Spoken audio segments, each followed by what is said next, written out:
Yo empezaría diciendo que relajemos un poco y llamemos a un mensaje de calma y relajemos un poco la tensión, porque yo he escuchado titulares absolutamente catastrofistas. Esto es el fin del mundo. Hemos visto la apertura de telediarios como si esto fuera, vamos, se quema el planeta, Dios mío, vamos a morir todos, ¿no? Eso se llama alarmismo totalmente injustificado y con clarísimos intereses políticos. Clarísimos intereses políticos. Entonces, primer mensaje que me gustaría dejar claro. ¿El Amazonas es el gran pulmón del planeta? Mentira, no es el gran pulmón del planeta. El 90% del oxígeno que se genera en la Tierra procede de los océanos, procede del fitoplancton, no procede del Amazonas. ¿Por qué todo el mundo habla de Brasil y de Bolsonaro y nadie habla de Bolivia y del señor Evo Morales? ¿Saben ustedes que el señor Evo Morales aprobó un decreto el 9 de julio por el cual permitía a los campesinos bolivianos quemar bosques para destinar esa tierra al cultivo de coca? ¡Qué casualidad! Justo semanas después de permitirse ese decreto, empieza a haber incendios en la zona amazónica de Bolivia, que posteriormente, confirmado por la NASA y otros organismos internacionales, se extiende al Brasil.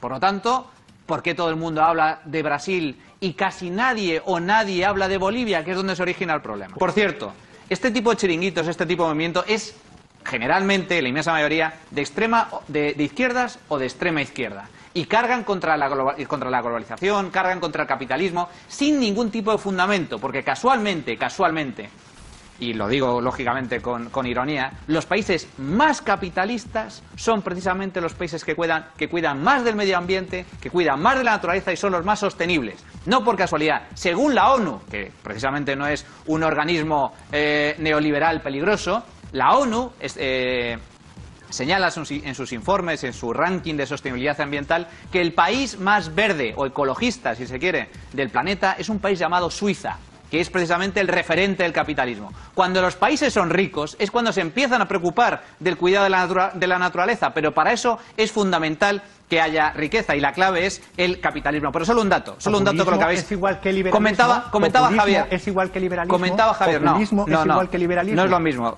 ¿Os tragáis los liberales a los populistas porque son buenos también? No, he dicho que no. Y yo he tildado a Bolsonaro de populista, al igual que he tildado a Trump de populista. Por lo tanto, ahí no me tienes nada que echar en cara. Pero un dato, dices tú, ¿por qué no nos fijamos en Brasil? Yo me he fijado en Brasil y yo he puesto datos encima de la mesa, que he escuchado pocos datos aquí, pero yo he puesto datos encima de la mesa muy concretos. Y yo digo, sí, hay que fijarse en Brasil, pero hay que compararlo con otros años y con otros países. Y es cierto, los datos que habéis dado son tal cual. El número de focos de fuego en el Amazonas brasileño ha aumentado cerca de un 80% interanual en lo que va de año.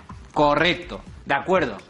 Con cerca de 80.000 focos. Pero no se dice, y a mí me parece muy importante, que en Bolivia ha aumentado un 107% y en Perú un 105%. Es decir, ¿ha aumentado mucho el número de incendios en el último año en Brasil? Sí, pero también en Bolivia y también en Perú. Y el último dato, de verdad, el último dato de esta intervención. En total, se llevan contabilizados hasta ahora, según datos oficiales de los organismos brasileños, cerca de 19.000 kilómetros cuadrados de bosque amazónico quemado. 19.000. Un dato preocupante, grave, relevante. ¿Sabéis cuánta superficie forestal se quemó en el año 2005 cuando gobernaba un tal señor Lula da Silva? 160.000 kilómetros cuadrados, es decir, 10 veces más. Y no he visto ni a grandes medios de comunicación, ni a políticos, ni a activistas decir ni mu. ¿Por qué en España está emergiendo otra vez la masa forestal, en buena parte de Europa, en los países más ricos del planeta? Porque no dependemos de los árboles para calentarnos. Es tan sencillo como eso. Antes nos calentábamos con madera.